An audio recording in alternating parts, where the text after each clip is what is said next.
Okay, so look, welcome to the customer webinar series with Effective. Today we're talking about investing in safety and moving from a cost center to a value center. We're here in a very sunny and hot London city at the Safety and Health Expo. So delighted to have three of our customers taking some time out of their busy schedules to have this discussion with us. We've got Simon Kerwin here, based out of London. Simon is the UK Health and Safety and Environmental Manager from World Duty Free and Nuance Group, part of the Do Free Group, one of the world's leading travel retail operations, in around 2,000 duty-free stores around the world. We've got Alistair Dunlop, who's the General Manager of Procurement and Compliance from Alpha Flight Group, part of the wider Donata Group of companies. Alpha Flight operates a service business across 45 airlines, delivering 120,000 meals to passengers daily. Alistair is speaking to us from Australia today. And we have TJ Kinsella, who is the Director of Production from Boston Scientific, speaking to us from Ireland.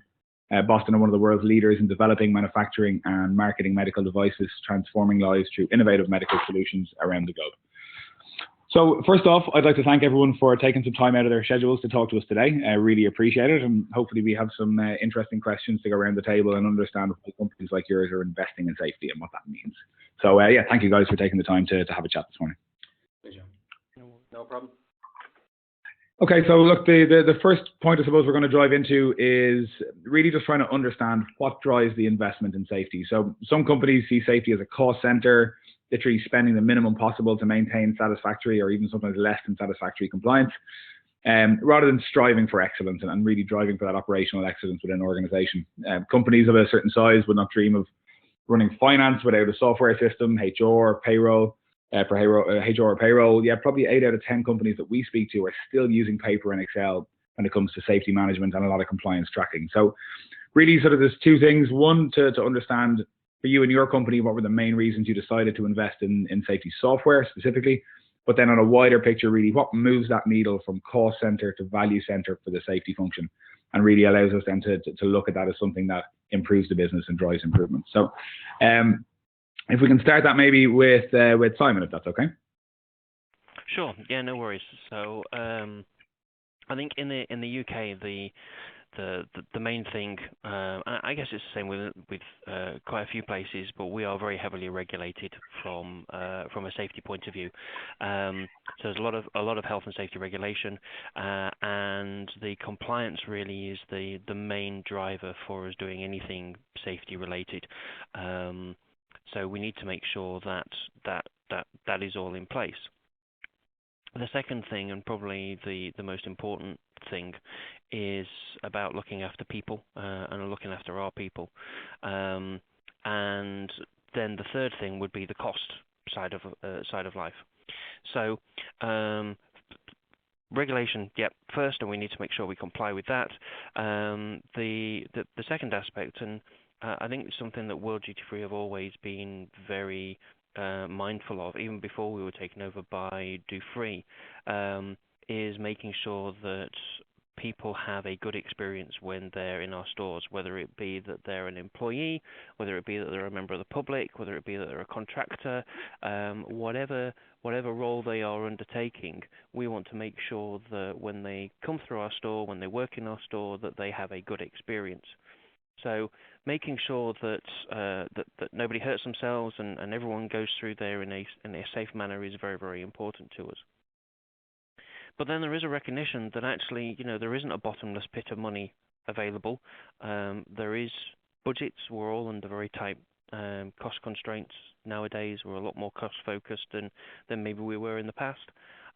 So we need to make sure that we've balanced that. Now, one of the reasons that we went with the software and we started talking to you guys in the first place was because we were doing everything on either an Excel spreadsheet or on a Word document or on PDF or by email, and there was nothing bringing it together. So it was very, very fragmented. And we wanted to make it more effective, we wanted to make it more efficient. So yeah, we started looking at software, and ultimately we ended up going with you guys, which I think was very much the right decision for us to have done. But it's interesting when you say about you ask about the cost balance and what was the what was the thing that made us decide to go with one thing rather than the other, or even to invest in the database in the first place? I remember having a conversation with my CEO for the UK, and he was not interested in how much it was going to cost or how much it was going to save us or anything like that. All he was interested in was, is this going to make us better? Is it going to make us more efficient? Is it going to enable us to be able to drill down to understand exactly what's hurting people so that we can then stop that? The answer is yes. So that was his main concern, and that's why we were able to get it signed off. Great, and that's obviously a great perspective and a great initiative to have. Absolutely. Thank you very much for that, Simon. That's brilliant. No problem. So maybe TJ, if we hand over to you, if that's okay.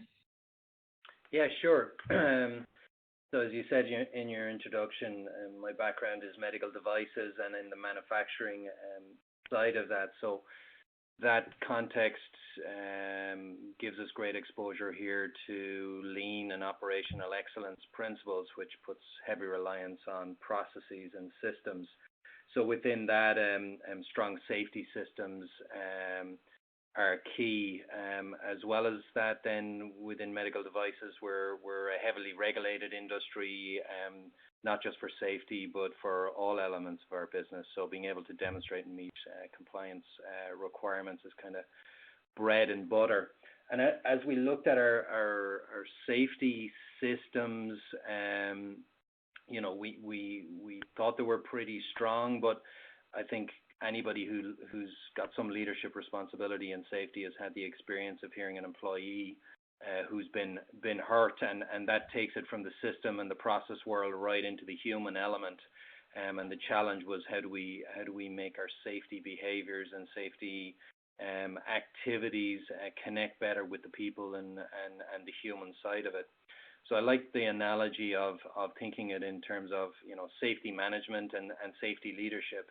Safety management is about managing those processes and systems and making sure they're effective for all reasons. And I think that's where the effective software kicked in really nicely, allowing us to make our data transparent, visible, to track from the most benign risks right up to the most serious incidents, and making those visible to the experts who needed access to it and to the broader organization.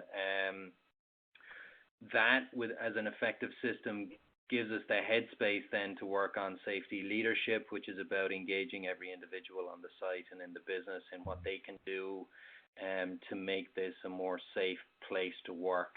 And I think that's been really effective. It's allowed us create some really powerful conversations, not maybe just about the specific issues or incidents, but about broader responsibility and behaviors.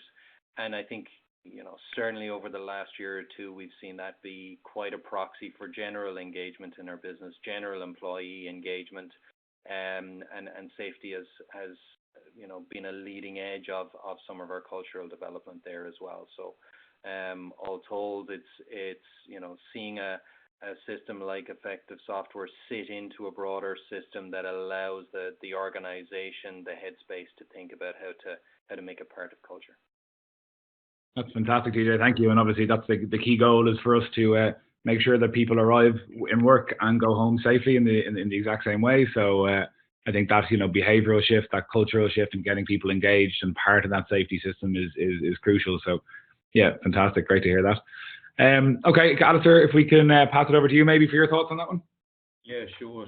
We main reason, I guess, the decision around investing into safety software was very much the growth pattern that Alpha Flight Services was experiencing at the time, and a clear realization that we could not continue to survive on manual systems. We had lack of reporting to help us measure our business and understanding where we were with regards to safety. Trying to do injury prevention systems and not being able to manage it or report on it was pretty frustrating for the business. And I guess at the same time, Alpha was grappling with compliance as an infrastructure. So at the point that I was appointed into the role of GM of compliance originally, I undertook the development of an integrated management system that had us looking at the need to put in a centralized compliance system. So that was the real catalyst for us to move forward into looking at software options, of which Effective Software was clearly ahead of many others in the game, because it was a ready-built system which had everything we were asking for. It's certainly a 90% fit. It was very satisfactory. And I guess when we talk about the implementation of that in conjunction, what drives the needle from a cost centre to a value centre, we're very similar to the UK, where we're fortunate to be very highly regulated here, and therefore safety plays an integral part really in everything we do. There's responsibilities around the CEO for duty of care, workplace health and safety, which ultimately drives our business. And we see safety very much as a value centre, to use your words. I guess there's a bit of a balance in that, though, that safety must always be measured against productivity as well, and the two must sort of play hand in hand, because it isn't about just throwing money at safety, because you could end up driving a business out of off the scale by having such a safe environment. As an in-flight caterer, we're also responsible to our airline customers, and they're also in a very highly regulated industry. They're also responsible to the Civil Aviation Safety Authority. Hence the necessity for them to measure us and our integrated management system, which they do expect a centralised compliance system. So that's a key driver for us and why we implemented this in the first place. And now that there's some maturity around the integrated management system, the next step change for us is now culture change for people outside of just safety. It's literally the culture of our business and how we want to do business going forward. So we're on an exciting journey and looking forward to it. And looking forward to, I guess, maximising the depth of functionality that Effective Software provides to us.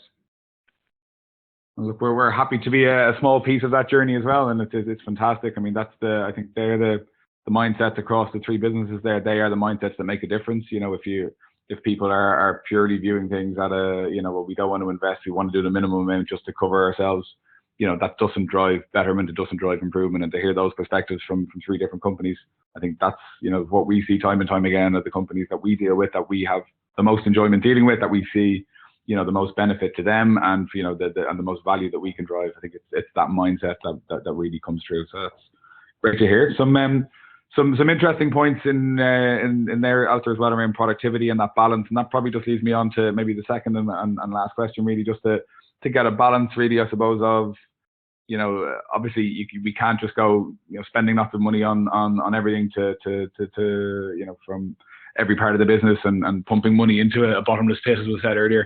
So obviously there's always a balance in business between costs and what you can deliver, how you deliver it, and that always needs to be measured, that always needs to be looked at. There's always the other areas of like the operational excellence, productivity. So really just kind of interesting to get a take from you guys in terms of investing in safety management. So obviously we would hope that there was going to be improvements on the safety management system itself. Faster input of information, less duplication, better access to information and trends. So, we'd call them the sort of non-negotiables. You'd hope that would be delivered by investing in a safety management system. But outside of safety, by investing in safety, and one of the, I suppose, the famous stories is Alcoa back in the 80s when they focused a huge amount of effort on safety, transformed the business from massive losses and a company that was very much deteriorating into one of the largest and most successful companies in the world. So, and that was very much by the CEO strategy, and I suppose, and the CEO's intention to focus on safety first, and then build a culture and change the culture from that. So, just in terms of when you guys are looking at the businesses, your own businesses, and you've done that investment in safety, and you're pushing that behavioural and cultural change, do you see? And I know you've probably touched on it in places, each of you, but do you see things outside of safety, that operational improvement, better productivity? Are they things that are tangible, or are they things that you just kind of get a sense of within the business? And this was interesting for people to understand how you guys would view that. So maybe this time, TJ, if you want to take the lead and start. Yeah, sure. I suppose the analogy for us is probably pretty direct in that it fits in very much with a continuous improvement culture. one of the things we want to do across all elements of our business is leverage the ideas and the input of all of our employees to drive improvement. And safety has been kind of on the leading edge of that as we've looked across operational excellence in everything we do. So I'll use a very simple analogy. This morning I was on the floor first thing for one of our start of shift meetings, and the first discussion point is safety. And a concern was raised from the floor about a particular configuration on a workstation, and it was immediately turned into clear ownership, who was responsible, who was going to follow up, who was going to define it and take it through to resolution, working with the individual working at the station. That's the behavior we want to see for all elements of our business, whether it's productivity improvements, scrap improvements, cost savings of all forms, and really by following the principle of safety first and getting that conversation going, it's much easier then to replicate that across the business and use it to really I suppose create a set of consistent conversations with a consistent style. And it's an assumption at this point that I can go to our system and see that report will be logged in there, and the follow-up actions with owners and dates will be visible there. But it's very much connected with a conversation, somebody raising their hand, somebody identifying a concern and being pretty happy that it's going to be resolved. Great. Alistair, maybe if we move to you on that one, if you can. Yeah, a little bit similar to TJ, really. It's part of our culture journey that we're on together is the interaction that team leaders are having with staff pre-shift to engage themselves. It's a consultation procedure, really. It's getting feedback from the people on the floor.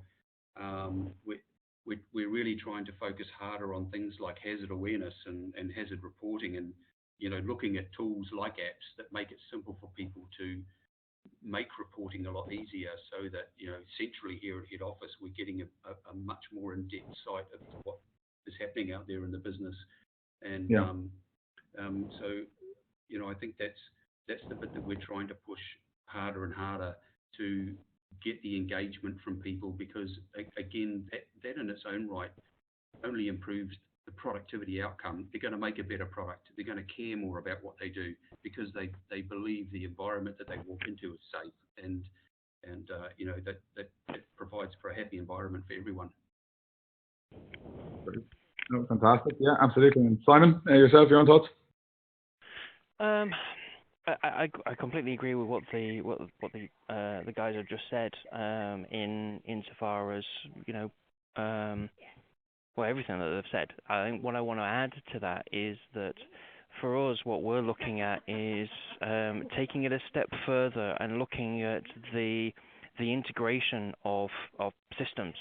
So, for example, one of the things that frustrates our managers, and I know it frustrates our managers, is having to look in different places for different things. They want a one-stop shop. And we have the technology nowadays to be able to do it. So it's a real frustration when you can go to your mobile phone and you can do lots and lots of things on your mobile phone that is your own personal one that you maybe then can't do with your work one or your work systems, etc. And it's about getting that integration right for us. So, for example, not only are we looking at using the effective online system for safety, we're also actually looking at it for helping us with some of our security tracking and our security measures, because that then means that the guys and girls who are on the shop floor are more likely to remember to be using the effective system because they have just a one-stop shop for it. So again, to be able to report defects, to be able to manage HR and training and accidents and security and everything in the one system just makes things an awful lot easier, and starts to really add to the value of the system. But it also then brings in massive efficiencies. And they're efficiencies that you can't necessarily go and stick a cost next to, because it might be just that it takes 5 minutes to go from one program to another program, because you have to log out, you have to wait for the computer to respond, and so on and so on. But those 5 minutes can actually make a big difference. If you're then able to take that out onto the actual shop floor, I mean, retail spaces in airports, they don't have offices right next door. The offices are usually down in the basement, and you probably have to walk for 5 or 10 minutes to go to the office. So to be able to get a system where you can do it on your mobile phone, on the shop floor, and you can flip between functions, or you can even find all of the information in the same place, actually saves our guys and girls who are trying to run the business a lot of time. And I think that then starts to bring a better culture through, because they then know actually it's not difficult to go and find the information that they want from a safety point of view. So if they have someone who comes and asks a question, I can find that for you, just 1 second, it's here, and they can show them it in black and white or in colour or whatever it is, and they can have a discussion about it there and then, rather than having to wait for a health and safety meeting or go back to them with an update or something like that. It becomes more instant. Does that make sense? It does. It does. I think one of my other points as well is that actually it's really interesting to see how safety is moving on, because I used to work in the ground handling industry, so I understand from an Alpha Flight point of view where they're coming from, because I've kind of been on that side. The interesting thing about that is that when I was working for ground handling, they wouldn't have considered going for a database, because it would have been a cost that we weren't interested in. So the fact that Alpha are now investing in that actually goes to show how far things have moved on from a safety point of view. Very good, very good. And okay, thank you, Simon. And I think the fact that we're all touching on sort of similar points, that you can really drive improvement by focusing on some of those key things: people being safe, people being well protected and looked after by the company. And tying that into your lean operations and operational excellence, you can really drive some additional benefit. And that's some very interesting points to hear, and some great points made. So thank you very much. So guys, look, just in summary, I think if for me, listening to the three of you guys speak, I think it's fantastic to hear that kind of drive and passion for making things better in an organization. And for me, not just across safety, it's all areas of a business. When you work with companies, like the three of you guys, where we can tangibly see the drive to make things better, to do things better, and for us to play a small part in that, on a personal level, is very rewarding. But it's great to hear from the perspective of your three businesses how you look at those improvements, how you drive those improvements, and how you can kind of use those tools, I guess, to engage with your employees and to drive change and improvement. So. Look, from my side, I want to thank the three of you for your time this morning and this evening. For Alistair, it's in a different time zone. So thank you very, very much for your time. Really appreciate it. Thank you. And it's been really interesting to hear. Sorry. Thank you, guys. Really appreciate it. No problem. It's a pleasure. See you guys. Okay, thanks. No problem. You're welcome. Thanks. So that'll be the end of the recording there, guys. Just wanted to say thanks again anyway offline. But look, thanks a million. That was brilliant. It was great to get your insights all around. Right. Cheers, guys. No problem. No worries. Thank you very much. Thank you very much, gentlemen. Take care. Bye-bye. See you later. Bye-bye. Thanks. Bye-bye. Cheers. Bye-bye.